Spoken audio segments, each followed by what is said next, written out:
Dave-ish. Dave-ish. Because you're almost ready. I'm almost Davis. No, you're almost ready.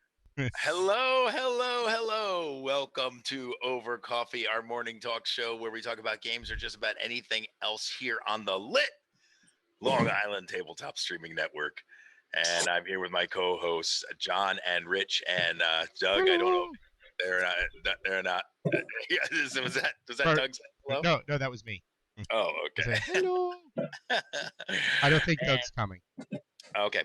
And so we're here every Monday, Wednesday, and Friday at 6:30, unless there's a holiday or we can't make it for whatever reason. That's not right. That's not right. That's not right, but we sort of do that once in a while. Anyway, We haven't done that in a long time. We'd love to have you chat with us. We'd love to give you love for you to give us some topics. We usually chat about a whole bunch of different stuff. So or listen later or watch us later on YouTube, the Long Island Tabletop, LI Tabletop YouTube channel. Hey, why don't you guys talk about a topic that doesn't suck? All right. Okay. All right. Hey, all we right. hear you. We hear you. We hear you. I don't know. Zynar's never said, "Hey, this topic sucks." although that might have been what he's been thinking. I don't know. I'd like now to talk about dental hygiene. Well, we get views later on. That's the thing. You know, people do, for whatever reason, people are watching the videos later. Yes. Because they can't wake up with us. How dare they? How dare they? Well, hey, I like to say that when you are getting ready for work, you might as well just add the Twitch app to your phone and like listen to us while you're brushing your teeth, while you whistle, while you get ready for work, or whistle while you work. Some people work at 6:30 in the morning. Yeah, like us. I've had my permanent outlook on work completely warped because I've had jobs where I had to start at 8 o'clock. So now I just assume that everybody starts work at 8 or 8:30. Right. So I'll be like, oh, I need to call somebody about an issue with their account. It's 8:15. Let me give them a call. Not realizing it's not necessarily always the case. Right. I get to people's houses sometimes with the mail or a package, and I'm supposed to ring the doorbell or knock. And sometimes I get to the house at 8:30 in the morning, and I'm like, wait a minute, I don't think I want to be ringing the doorbell at that time. Well, that works for me, so I'm good. Ring away. Ring away, yeah. I have the courtesy not to ring at that time. I suck. Okay, well there you go. Hey, we haven't done the news in a while. Should I know we have a topic. Yeah, go ahead. John thought of a topic. But, yeah, do it. I know it's burning. If there's anything exciting, anything stand out or jump out at the news? No, I'm going to read the whole news, John. He totally wants me to read one thing in the news. I actually haven't read this in a week. So just do it. Just do it. Just do it. All right, cool. From Tabletop Gaming News. All right, that's enough. All right, there you go. No, we'll get it. Hey, actually, this is a good point. If you do watch the show later on and you actually like listening to the news, send us a comment because we don't have to do it. We just thought it would be something that people would be interested in potentially. And sometimes it gives us a topic. We should figure out how to do 5-minute headlines. Well, we did. I cut these down because John gave me the constructive criticism about a year ago. I cut these down fast. No. I just saw a sports show and they do 10-minute headlines and stuff like that. So it was just very. No, go ahead. We're wasting time now. Now we're just being jerks. Okay, there you go. From tabletopgamingnews.com. Hold me closer, tiny dancer. Well, it's just funny. Your dancer doesn't have to be tiny, I suppose. They could be a Goliath or a half-orc if you wanted. The Dancer is a new role-playing game class for 5th edition that's on Kickstarter right now. Get your Bard a set of backup dancers. This reminds me of Star Wars, the original Star Wars Galaxies, where you could be you could be a dancer. I don't know if you guys played it. I did play it, and I remember when people would go there and watch dancers. But because actually watching the dancer restored your health or your energy. Yeah. So I do remember it very clearly. Now you can do it in 5th edition D&D. That is called, I don't even have the title here. It must be a Dancer. Just search for Dancer on Kickstarter. It'll come up. Also from tabletopgamingnews.com, Gunpowder Studios is running a Kickstarter campaign for the new fantasy adventure board game, 7 Moons Heroes of Dragon's Reach. The Shadow Army is threatening the land, and it's up to the heroes to save the world. Is that based on an anime? Anybody know? I don't know. Anyway, that is 7 Moons Heroes of Dragon Reach. That is on Kickstarter. From Dice Tower News, WizKids has announced a new worker placement game set in Japan called Jinja. It is designed by Kevin Cosby, and this is his first published design, and Corey Goff, with artwork provided by Lamaro Smith. In Jinja, players are building shrines across Japan and completing omikuji cards. I don't know if I pronounced that correctly, in order to have the most honor at the end of 5 seasons and thus win the game. So there you go. If you're interested in that, WizKids is coming out with that. From Board Game Geek News, turns out that this is why I should put this in here, because Rich, both you and I have watched The Dragon Prince. So did you finish watching it, Rich? Yes, I did. I did finish watching it. It's pretty neat, right? Pretty decent writing and stuff. Yeah, I thought it was pretty good. Yeah. Turns out the Dragon Prince, an animated series on Netflix, in which an extraordinary discovery inspires 2 human princes and an elven assassin to team up on an epic quest to bring peace to their warring lands. 3 seasons of the show have aired to date, and 7 seasons have been contracted in total. I did not know that. Oh, that's good. Yeah. As for the game, so there's a game coming out called Dragon Prince. It's a card-based tactical miniatures game for 2 to 6 players, designed by Johnny O'Neill, in which 2 teams, each consisting of 2 to 3 heroes, face off in duels on one of the game's 6 battle maps. So there you go. Cool. And that's the news. Interesting. I'm not always a big fan of games inspired by TV shows or stuff like that. Yeah. Because I almost feel like they're contrived. but you know, that doesn't mean don't give them a chance or don't look at them. I just find that sometimes they're contrived. I've been burned before. I remember kickstarting. This kind of ties back to some stuff we talked about before. I kickstarted Cryptozoic's Ghostbusters, the board game. Okay. Which was actually more based on the IDW comic series than like the actual original show and movies and stuff. And it was Cryptozoic, but it was like, oh, it looks like it's pretty cool. And to be fair, like the minis were pretty cool looking, and it had like these different adjustable boards, which like, oh, that looks interesting enough, I suppose. But the gameplay was just so bland. It was just like it was literally just like you've got 2d6, you go somewhere, you roll d6 to try to hit a target number.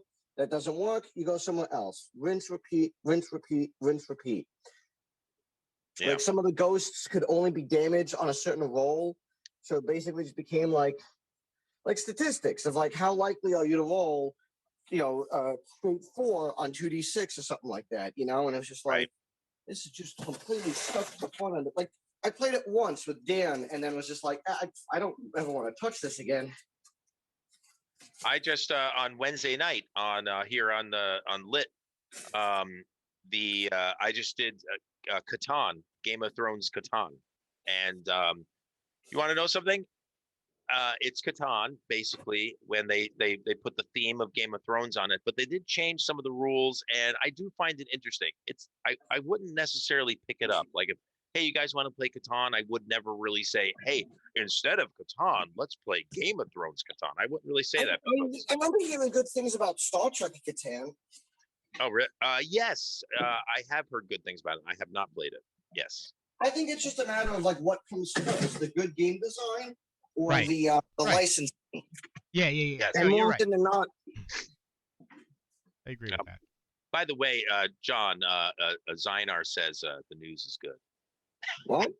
Thanks, Zynar. 100 experience points to you. Whatever. Whatever. He just goes whatever.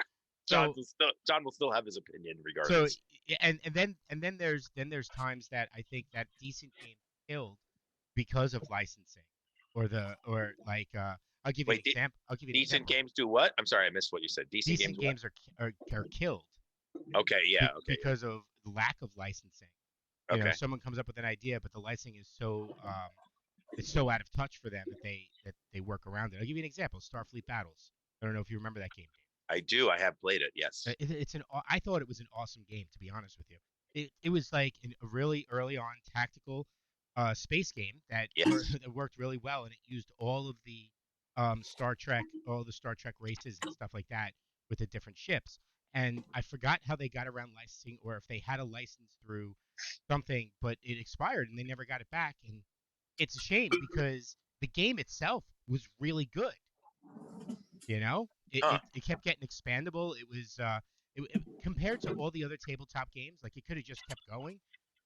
I personally, I think it could have outshadowed, or at least been equal to some of the other Star Wars game tabletop game Right. combat. 2-on-2 and 3-on. There's so much potential for it, and it's a shame that licensing killed it. Well, there's a lot of games that are based on Lord of the Rings, and a lot of games that are based on Star Wars that are just awesome. Or not. Or not, I guess. Well, like the same licensing issue happens a lot with video games. Like over the years, for all different consoles, there's been licensed games.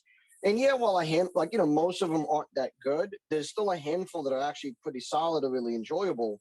But they're never going to see the light of day because it's like, well, who owns the licensing rights to this? It's like a great example is Capcom, the guys who did Street Fighter and Mega Man and all that stuff in the in like the NES and Super Nintendo days, NES being the old Nintendo for people who are dinosaurs.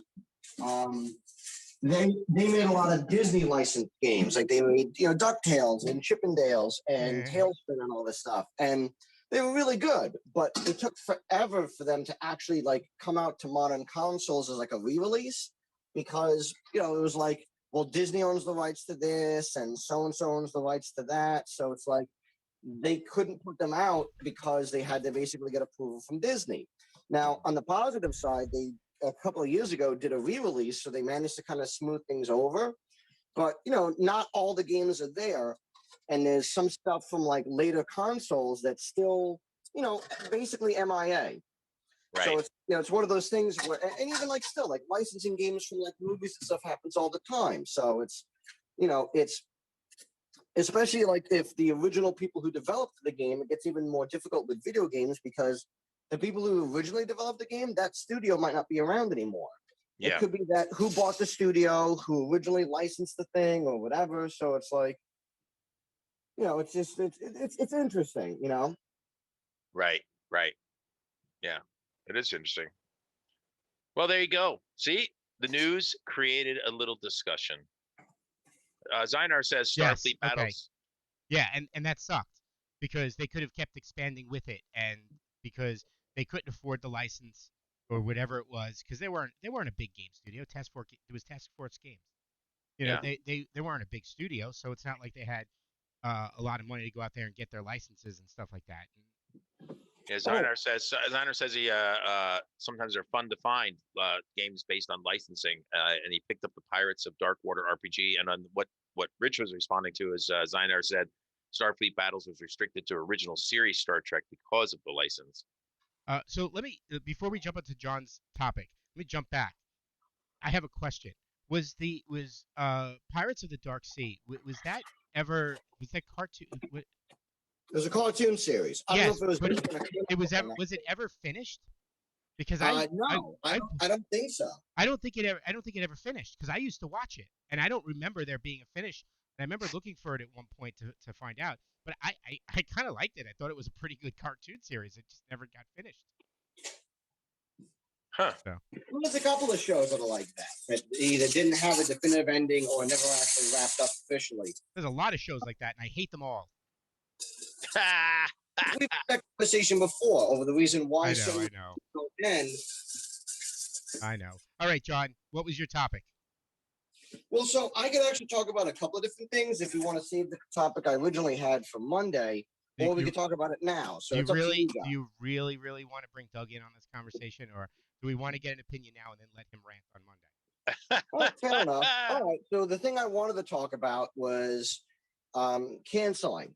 And more specifically, I wanted to talk about certain things involved with it, as opposed to just things getting canceled or people getting canceled or whatnot. You are canceled. Well, no, I have not been yet. But so, all right. So there's a YouTuber who I follow who's who's done a lot of content in the past. Her name is Lindsay Ellis. She used to work for a website. That website has a lot of problematic issues nowadays, but she broke off and started doing her own thing a couple of years ago. And she's really good. And she's actually like, she talks about a lot of progressive issues. She talks about a lot of literary and film media. She was like an English major or whatever. She made a tweet. Oh, my dog. And she made a tweet a couple of weeks ago that was criticizing, but not really criticizing Raya the Last Dragon or whatever it was. Well, you can't do that. I thought it was a couple of years ago. I thought she made that. No. This was like 3 weeks ago. Like, this is back in like March. Oh, okay. Because I actually watched the first 20 minutes of that video link you sent. Mm-hmm. But it was like an hour and 40-minute long video. I'm sure it's very good. But so what happened is so she goes to say that like she made this tweet. And so let me rephrase it. What you were probably watching, if you're watching the beginning, was she was talking about other people who've gone through similar stuff for tweets that were basically taken out of context. Yeah, but then I think actually I listened to. I didn't watch. I listened to like 40 minutes of it. So she got into what happened to her. But go ahead. Let the guy finish.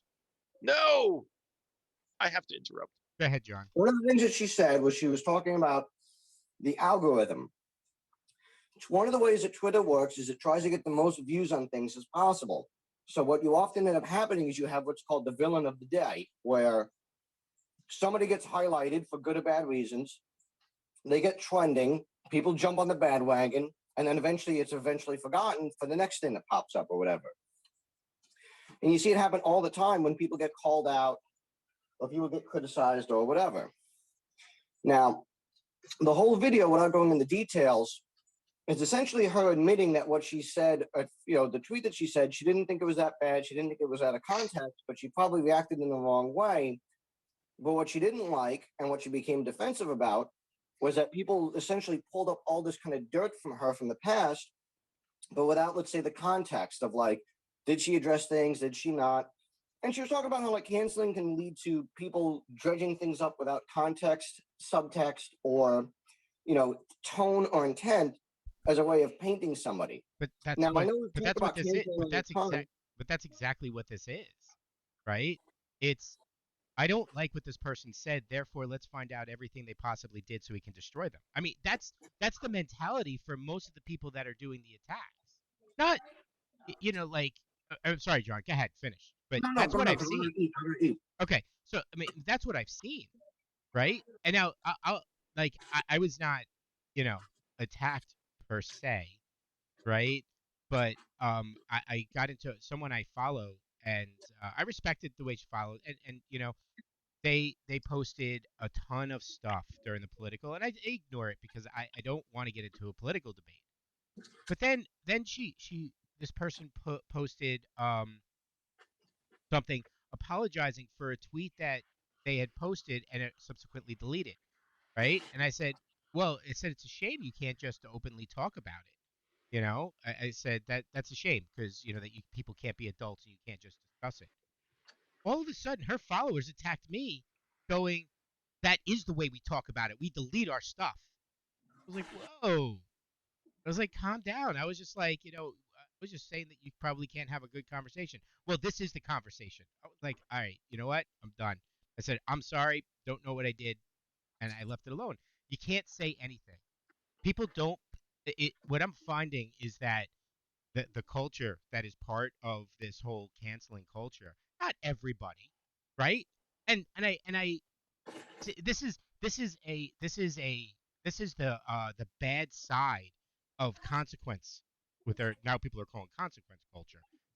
I am all for people standing up for themselves. I am all for people coming forward and talking about things, right? I'm all for that. But what comes along with doing that is a whole line of stuff that people now feel empowered to do things that they probably really should have thought twice about. Let me add to that. Hold on. Yeah. What Lindsay was saying is that I was going to say I'm not paying. what Lindsay was telling is that like a lot of people get very defensive and get very vocal about certain issues. Surprisingly, tend to be quiet about other things as well. Like it's easy for people to say that like, oh, you need to be able to support this or you need to be able to support that. But then it's like, all right, but then when the people, like, so she was saying she's not putting down like people of color or gender identity issues and things like that. In fact, she's actually very supportive of those things. But she says you get upset when people criticize a movie or when people talk about something. But where are you when there's another shooting by police that turns out to be completely unjustified? Where are you when it talks about poverty levels increasing because the wage gap is getting stagnant? When you're talking about like things that like larger companies like Amazon doing, it's like people love to jump on the bandwagon because it's an easy way to score brownie points and boost their ego. But when it actually comes to like ground level activism and support, they're often pretty silent. So it's like and I'm sorry, John, you're right, and I have an example, right? Now, I don't post on Twitter very often. I do post some stuff and things like that, but I follow some people on ESPN, right? And they're all activists. They're all there, and they posted, and someone posted, I believe it was Ryan Clark, from ESPN. He retweeted somebody's tweet, and it was of a video of that woman in New York who who got assaulted right in front of a hotel, and one of the hotel workers closed the door. And and they were talking about how horrible it was, and yeah, I agree. Now, all the people that I follow or I see, or they talk about, like to your point, John, they jump all over this or they jump all over that, or this person hurt me or that person hurt me, and they jump all over that. But when you bring this up, it was like hearing crickets, right? Nobody liked it, nobody looked at it, nobody retweeted it, nobody did anything. That's something in the real world that really matters, and nobody jumped on it. I'm going to make a controversial statement. Not even Dave. I'm just kidding. What? I just said Dave sometimes sees my tweets. I'll give you a great example, Rich. You might get very defensive about this, but wait. Hold a second. Rich actually might have given me a compliment. I'm not too sure. What did you say? Dave usually what? Dave usually likes my tweets. Oh yes, I do. I like them and share them. I already hate it, John. Go ahead. You already hate it. Just so opinionated. Remember how people were upset and still get upset about athletes who choose to kneel during the national anthem? Doug's here, by the way. This great show. No, I mean, yeah, absolutely. I get it, John.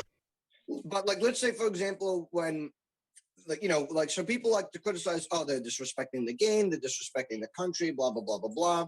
But then it's like, all right, well, then where are those people supporting the fact that veteran funding is constantly getting cut, or the fact that there's not a lot of good social programs out there for people who have been, impacted, or even like athletes who've been affected by concussions? Like all the studies that have come out that have shown that the football league knows how dangerous the game is and could take steps to change that, but they don't because people like rough plays. People like. I have a question for you first. Why do you think I would be defending? It's actually not that controversial. Because you like football?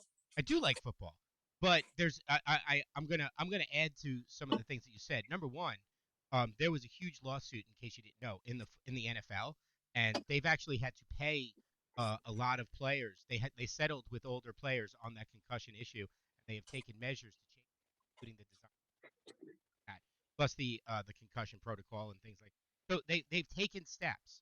You're absolutely right. So they actually are taking steps, and it's getting closer to balloon ball than football. No, I'm just kidding. But it's actually no. I'm kidding. No, they have taken some really good steps that I think are for the benefit of the game. So I'm not insulted by what you're saying at all. I don't think it's controversial at all. I think if you actually research most players, here's something interesting. This is what's controversial.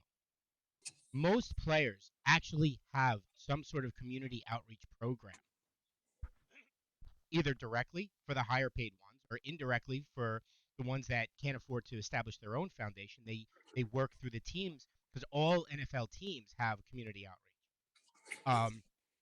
So what they do, and I don't have a problem. Most of them are outspoken on the issue, and a lot of them don't kneel anymore. the problem I think people ever had with that whole thing is if you go back to the person who started the kneeling, turns out that this person, and I won't mention the name because you can go research it yourself. Not not only did this person not have a charitable fund that he was supporting or was part of any activism, this person also didn't vote, right? So that's what people don't like. And then they've attached that to what everybody else is doing when there's a symbol of when there's a symbol of protest, you know. But but what I think has been better is I think athletes have actually been talking more, have been more vocal about the issues. They have more T-shirts. It's better when I can see what you're protesting. I don't always know. Not out of ignorance. Sometimes I just don't know. Yeah, no, that whole issue. It's just so it's so bland. You got to practice what you preach. That's right, exactly. And you know what? A lot of them do. And what sucks is there's some that don't, and the ones that don't take away from the ones that do. The ones that don't are the most vocal too. I mean, they're the ones that cause the biggest splash.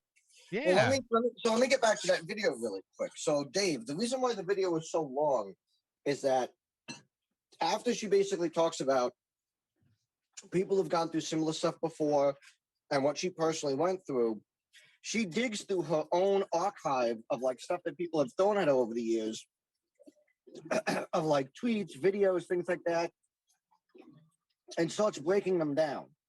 So rather than hide and pretend to say like, oh, I never did anything wrong or I've never said anything inappropriate, she doubles down and is like, all right, you want to dig up these rooms? Like, let's go at it. And like literally breaks down every controversial thing that people have claimed that she said and whatever. And some of them she actually does apologize for. She's like, you know what? I wasn't thinking about it at the time. It wasn't intended to cross that way. But the biggest Lindsay Ellis and how she got canceled. Lindsay Ellis Esquire. She just released a 2-hour video yesterday. Wait. Who's Lindsay Ellis? She's a popular. She's got definitely some popularity in. She's a YouTube. Yeah, she's a YouTuber. She's a popular YouTuber. See, that's why I don't know her. Okay. I'm gonna put the link in the chat in just a second. Go ahead. Well, for example, like she has a lot of really great videos. Like she talks about how she talks about how companies will try to act woke, but a lot of it's disingenuous. So she'll talk about how Disney loves to exemplify how diverse they are. But if you actually look at it, like there's a lot of really bad examples about either how they're doing it or how they misappropriated that they either don't acknowledge, don't stand up to, or just try to pave over. So, John, my question is, did something happen where she got canceled because she essentially didn't practice what she preached? No, so she wrote a bad she tweeted a bad review about something that people like. It wasn't even a bad review. She said the exact tweet, I believe, was, do we need to come up with a new genre of like, something involving the lines of like, like East Asian or whatever media that's like Avatar inspired, like Avatar the Last. And I don't remember the exact quote. The point is a lot of people, when you look at it, it's like that kind of seems innocuous or it doesn't seem to be offensive. But some people are upset saying, well, you're marginalizing, Asian media. It's not just all Avatar the Last Airbender, which was made up by a couple of white dudes. It's like, that's really inappropriate. Right. Blah, blah, blah, blah. It's they just jump all over people, and for that's what John's going is that the tweet was really when you take it in context of what was being said, and just think about it, in common speak instead of detailed analytical speak. There's just no point to be honest with you. There's really just no point to using Twitter unless you're tweeting that you're feeling bad and someone hurt your feelings. So I get it. So like basically what John's point is, and he's saying that cancel culture has gotten to a point where I could say Tweety Bird is the coolest person in the world, and someone's going to take offense to it. Well, potentially, yeah. Yeah, actually, yeah, and I take offense to that. See, exactly. There we go. Rick took offense to it because he just wants Sylvester to win always. Absolutely, I want Sylvester to eat that bird because he annoys me. Yeah, but like Tweeber and Grandma are adorable. No, I didn't say anything about Grandma. You see, this is how you stretch my words, Doug. I hate when you do that. Actually, it's Granny. So, are you trying to cancel Doug? Are we trying to cancel God Doug? damn Trying it, to cancel cancel Rich? everyone. All right, guys. Next week, the thing that she's saying is that week, she's Actually, is canceled. We are not allowed to talk anymore. let me let me throw this. You should watch the whole video because she actually talks about how like there's not to say that there shouldn't be consequences. I agree, People do say bad things, and there is a lot of conduct that's been kind of ignored over the years. It's been allowed that's only managed to come about because people are more vocal about it and willing to step forward. So on the one hand, it is good. The downside is it does unfortunately lead to bandwagoning, and especially because of algorithms. So you can have something that could be innocuous that gets blown up but also because it's an easy way to I was mentioning before, to a really easy brownie points for your ego to be like, I took a racist down. I feel great. But it's all right, but then what else are you doing beyond that? It's not just to say, I'm going to just, say something. Yeah. Let me add a couple of examples to what John was saying. Sorry, John, because John's making a good. Yeah, John's making a good point. But let me add a couple of recent real examples. I watch ESPN. I mean, that's no secret, right? Oh my God, you watch ESPN? God, yeah. Cancel him. So and they talk about. So what I hear a lot is somebody will there's a basketball player that was playing a video game and he used a word that was and I have to go look it up because they keep saying the word, and it's so offensive to. And I'm like, I have no idea what word he said, so I have to go look it up and then find out. I'm like, oh, all right, I get it. It's a bad word, you shouldn't use it. And they come back. And some people, in a couple of cases, I had no idea that was that it was so bad, and they apologize and stuff like that. And you know what? Actions speak louder than words, and as long as they, I think if you come forward and apologize in ignorance, not saying that you should be as ignorant. Take a few seconds and understand. But when you grow up using a word, it's harder to change. That doesn't mean you should be canceled.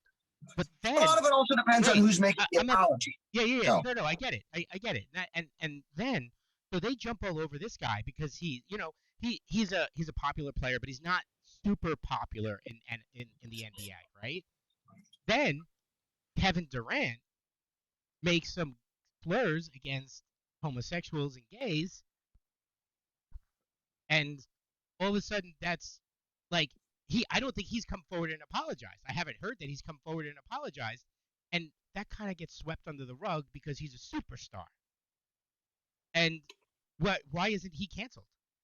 Right? If this is how he's feeling, how come people haven't dug up all the dirt on him? You know, because they like him. Because they like him being a star. Yeah, I think it's select. And that's the biggest problem. It's people are just like, yeah. People are just like, you know what? This is okay. This is okay. This is okay. This is not okay. This person right. He may have issued an apology. I don't know, so I won't say that he hasn't. But as of the next day, he hasn't issued an apology, and it was I'm just saying, why wasn't this a bigger deal? Why am I not hearing this on every news? Because usually when something like that happens, I hear it on all the sportscasts throughout the day. Oh, every single one of them would fucking blow up. The other thing too is that and this is one of the bad points. The whole idea of canceling, or let's say consequences, to put it in a more appropriate way, has basically been turned into a topic of culture war stuff by I'm going to try to phrase this as best as possible. A lot of conservatives and right-wing people will say, "Oh, we live in a cancel culture. Everything's bad." Blah blah blah blah blah.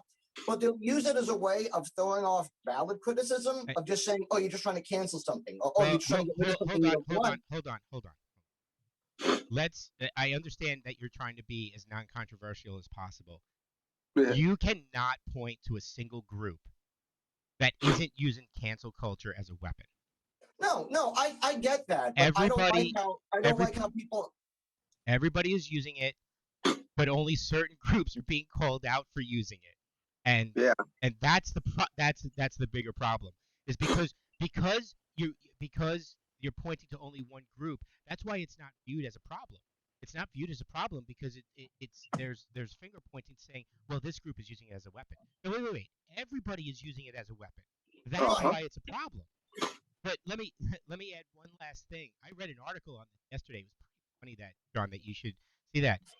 Dave Lombardo, or if you don't know who he is the drummer for Slayer, and he said in an interview, He's the little drummer boy. yeah, he said in an interview, he said if Twitter was around, if social media was around when they were forming, they would have been destroyed. They would have been destroyed on Twitter because of everything that they did and said and how they acted, and it would, you Just know, just imagine, like, what about the punk culture? Like, all of those bands, and like, what about D&D? D&D would have been we would not have it. We wouldn't have eradicated. it. We wouldn't have it now. Yeah. It would just be ridiculous. I mean, look, there was a hard drive to label all heavy metal as satanic and D&D as satanic and try to get it off the market. It was a huge, there was a huge push in the 80s for that. It wound up not working, mainly because there's no social media. Let's be honest, because it was harder to get the word out to everybody that you need to.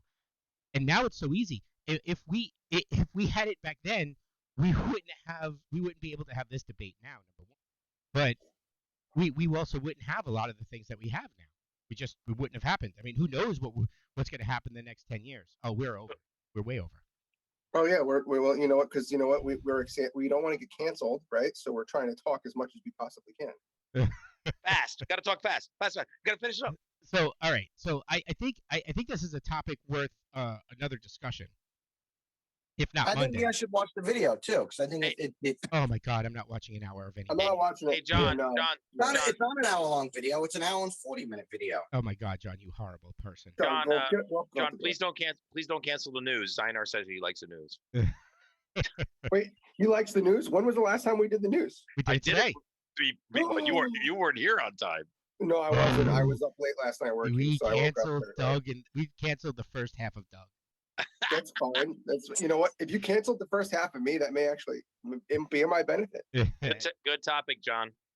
Yeah, this was a good one. I think what we should do is maybe we should have this again, if not next week, then the week after. But like, see if we can get a couple more examples. Yeah. If we don't have a show next Wednesday, we can talk about it the following Wednesday. Why we canceled it. Oh, Doug. You know what? We wouldn't have Howard Stern if we had social media. God, he would have been calcified. He would have been like crucified. The man would have been. Oh my God! I mean, you watch Private Parts. Because one of the things that Howard Stern was really good about is not bringing his family into his business. Mm-hmm, and the social media world would have dragged them through the mud. Oh, 100%. They would have dragged them through the mud. And why do you think? But why do you think that he got divorced in the what is it, early 2000s? Like when that was when they finally divorced or something like that. Yeah. Because that was the start of the media rat race with them. Like that was the start of like the paparazzi becoming a lot worse. Yeah. No, I understand. And he just wanted them out of the media. Mm-hmm. You know? I mean, obviously there were other issues, but that's their personal problems. Not, I don't need their problems on a feed somewhere. No.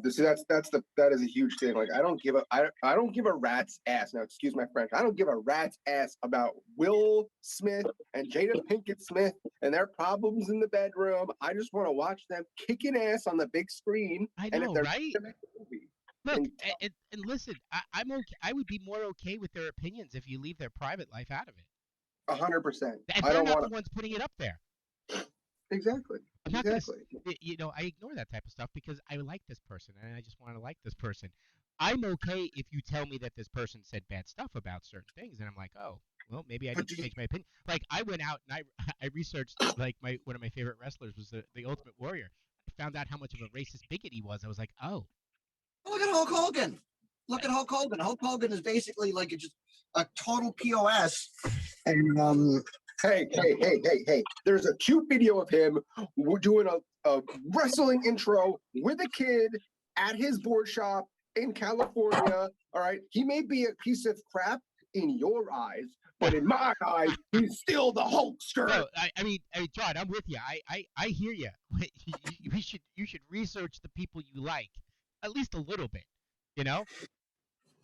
I mean, I don't really like wrestling, so I was just arguing for the sake of arguing in that one. But the other guy that I really liked was Goldberg, and turns out he's actually a animal cruelty. Like he goes to Congress and stuff like that, and stands up for animal cruelty. I forgot what. I thought you were gonna say advocate. He is he's like the president, or he led one of the advocacy groups. I can't remember the name of it off the top of my head. But I also think he wears glasses. So I don't know if you've ever seen Goldberg, but he's like this huge guy. Used to play football. Used to play for the Falcons, and he was a wrestler. And he's huge, and then he's got these little glasses. Yeah, when I thought you were talking about Goldberg, I thought you were talking about the goalie from the Mighty Ducks. No. I thought you were going to say that since he wears glasses, we need to cancel him. Yeah. Oh yeah, we gotta cancel him. John, you're canceled. And you know, actually, if he wears glasses and he's canceled, every single one of you is canceled, and it's gonna be the Doug Show in the morning. We're gonna give him host. Wait, are you complaining that I wear glasses or that I don't wear glasses? Oh, don't even worry about it. Oh, come on, I wear glasses. The show is going to be called Over Doug. Oh, that sounds very dirty. The show's gonna be called Overtime. Yeah, that's true. It's gonna be Doug over easy. Good point, John. All right, we are all right. 11 minutes over. Take us home. Hey, everybody. Thanks for listening to Discussion. Zynar, of course, always thank you for joining in. You always got some very pertinent comments. We really appreciate our one chatter that we get every week. Look, Zynar beat us to it. Zynar, there's my email address. I just put it in chat. Email me because I don't get on Discord. Because Rich is canceled. Yeah.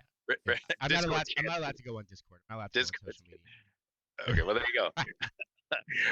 And with that said, we do hope you have a great weekend. Get some gaming in. We'll talk about it on Monday. And good morning. Good morning. Good morning. Good morning. Aw, John. Good morning, Zynar. Sometimes there's two chatters. Zynar, the other chatter is me. The other two people watching is me and you, Zynar. No, stop it. Sometimes we have other people. You know that. That is true. I'm going to start making my friends feel bad.